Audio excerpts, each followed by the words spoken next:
السلام علیکم ورحمۃ اللہ وبرکاتہ۔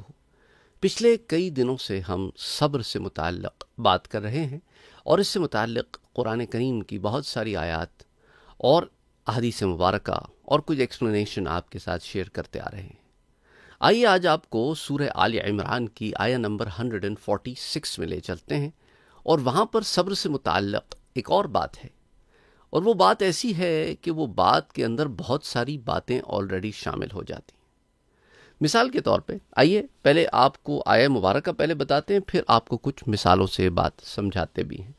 اللہ سبحانہ وتعالی ارشاد فرماتا ہے وَكَأَيٍّ مِّن نَّبِيٍّ قَاتَلَ، اور کتنے ہی انبیاء ہیں جنہوں نے اللہ کی راہ میں کیا کیا؟ جہاد کیا، قتال کیا۔ مَعَهُ رِبِّيُّونَ كَثِيرٌ، اور ان انبیاء کے ساتھ بہت سارے اللہ والے لوگ بھی شامل تھے۔ فَمَا وَهَنُوا لِمَا أَصَابَهُمْ فِي سَبِيلِ اللَّهِ، تو انہوں نے اللہ کی راہ میں پہنچنے والی تکلیفوں کی وجہ سے وَمَا ضَعَفُوا وَمَا اسْتَكَانُوا، نہ ہمت ہاری اور نہ کمزوری دکھائی۔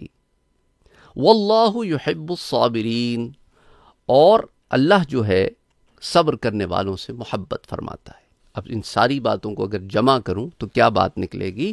اور کتنے ہی انبیاء نے جہاد کیا اور ان کے ساتھ بہت سے اللہ والے بھی تھے، تو انہوں نے اللہ کی راہ میں پہنچنے والی تکلیفوں کی وجہ سے نہ تو ہمت ہاری اور نہ کمزوری دکھائی اور نہ دوسروں سے دبے، اور اللہ صبر کرنے والوں سے محبت فرماتا ہے۔ یعنی صبر کرنے والوں کے لیے اس سے بڑی اور کیا بات ہوگی کہ انہیں اللہ کی محبت مل جاتی ہے۔ اب یہاں پر جو معاملہ آیا ہے قاتلہ، قتال کیا۔ اب قتال جب کیا جاتا ہے اس میں ہر قسم کی چیز شامل ہوتی ہے، مال بھی شامل ہوتی ہے، جان بھی شامل ہوتی ہے۔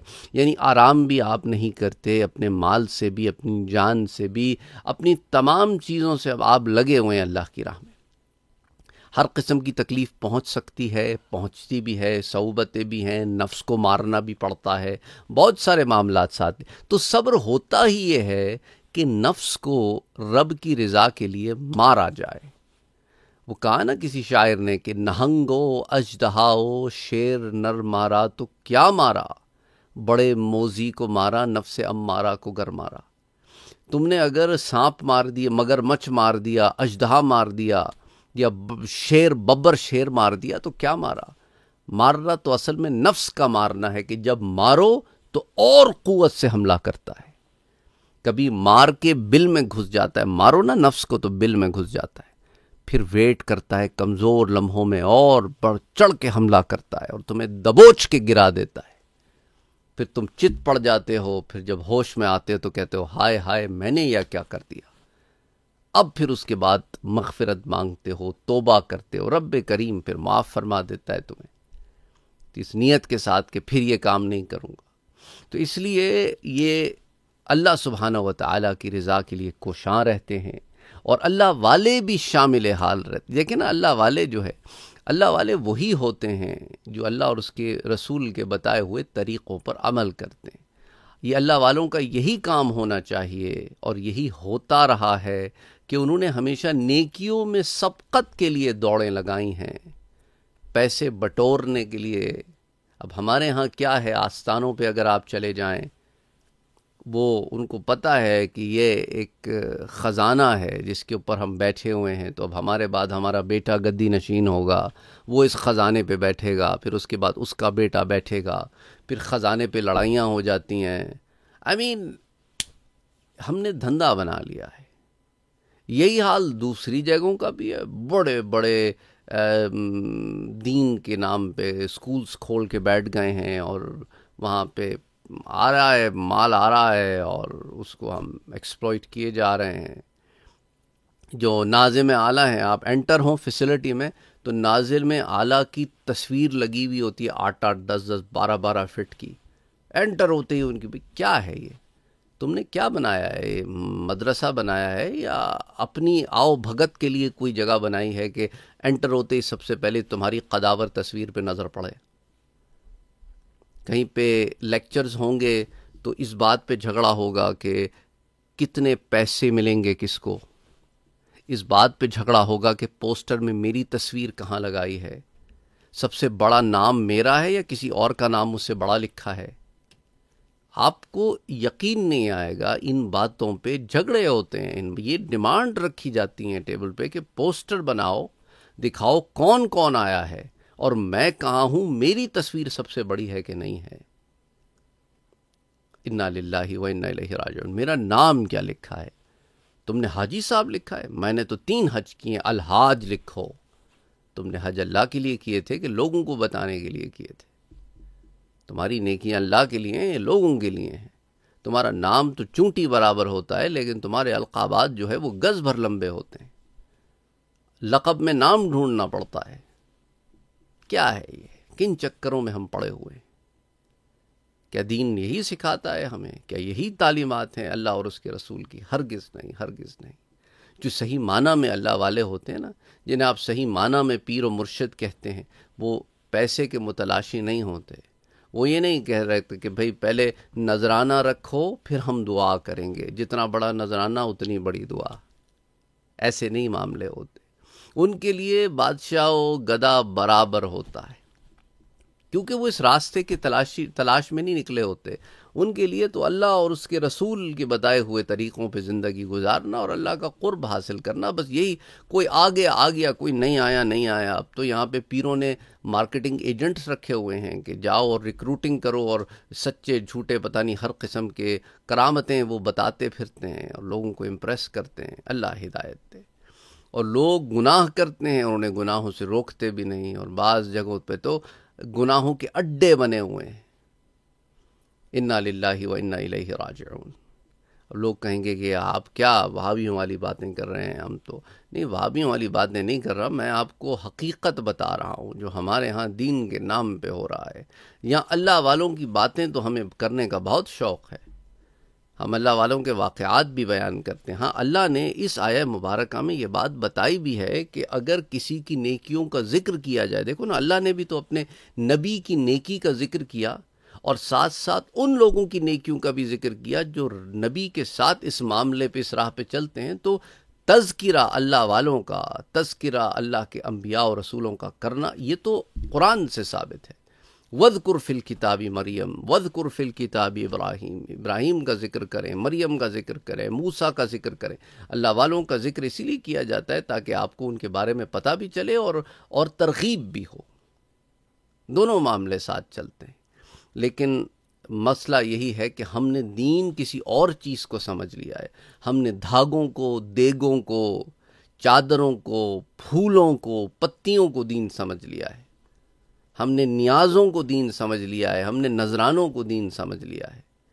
انا للہ و انا الیہ راجعون۔ اللہ ہدایت دے۔ بہرحال، اور یہ وہ لوگ ہوتے ہیں کہ جب ان پر مصیبتیں آتی ہیں تو وہ کمزوری نہیں دکھاتے اور نہ دوسروں سے دبتے ہیں۔ اب آپ اس کا اندازہ کریں کہ آپ پر کبھی کوئی مصیبت پریشانی آئی ہو اور آپ لوگوں سے دب گئے ہوں۔ یہ بھی تو لوگوں سے دبنا ہوتا ہے نا، کہ لوگ ایک عمل کریں اور آپ پر وہ عمل اتنا زیادہ چھا جائے کہ یار رشتہ دار تو خوش ہو رہے ہوں گے، ہمارا فلاں گزر گیا، رشتہ داروں کے آگے ہماری ناک کٹ گئی۔ اچھا، پھر ہمارے ہاں ایک اور مسئلہ ہے کہ جب فوتگی ہو جائے تو لوگ جو کھانا دیتے ہیں نا، 40ویں کا یا 30ری کا یا جو بھی ہے، اس میں کمپٹیشن ہے۔ انا للہ و انا الیہ راجعون۔ کتنی ڈشز رکھی، میٹھا رکھا، معاذ اللہ، استغفر اللہ العظیم۔ کون سا میٹھا رکھا، کتنے میٹھے رکھے، استغفر اللہ العظیم۔ استغفر اللہ اس لیے پڑھ رہا ہوں کیونکہ ان چیزوں کا دین سے کوئی تعلق نہیں ہے۔ اگر تم دین کے نام پہ کر رہے ہو تو غلط کر رہے ہو، یہ نام و نمود ہے تمہاری۔ یہ اپنے سٹیٹس کو مینٹین کرنے کے لیے you're doing all of these things. Don't do them. یہ نہیں کرو۔ زندگیوں میں سادگی لے کے آؤ۔ اس دوڑ میں پڑ گئے تو پھر پڑے رہو گے، پھر اچھائیاں نہیں ہوں گی تم سے، پھر یہ دوڑتے رہو گے۔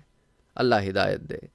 تو یہ وہ لوگ ہیں کہ نہ دبتے ہیں نہ کمزوری دکھاتے ہیں۔ اور یاد رکھو، کمزوری نہیں دکھانی تم نے۔ تم مسلمان ہو، تم قوت والے ہو، تم طاقت والے ہو، تمہارے پاس ایمان کی قوت ہے۔ تم کیسے کمزور ہو سکتے ہو؟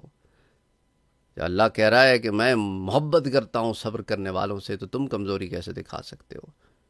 تمہیں زیبا نہیں دیتی کہ تم اپنے آپ کو ایمان والا بھی کہو اور پھر کمزوریاں بھی دکھاتے پھرو۔ تو اللہ نے کیا فرمایا کہ یہ وہ لوگ ہیں۔ تو ایسے اوصاف ان میں پیدا ہوتے ہیں کہ صبر کرتے ہیں، تو تم بھی اپنے اندر ایسے ہی اوصاف پیدا کرو، استقامت پیدا کرو، بہادری پیدا کرو۔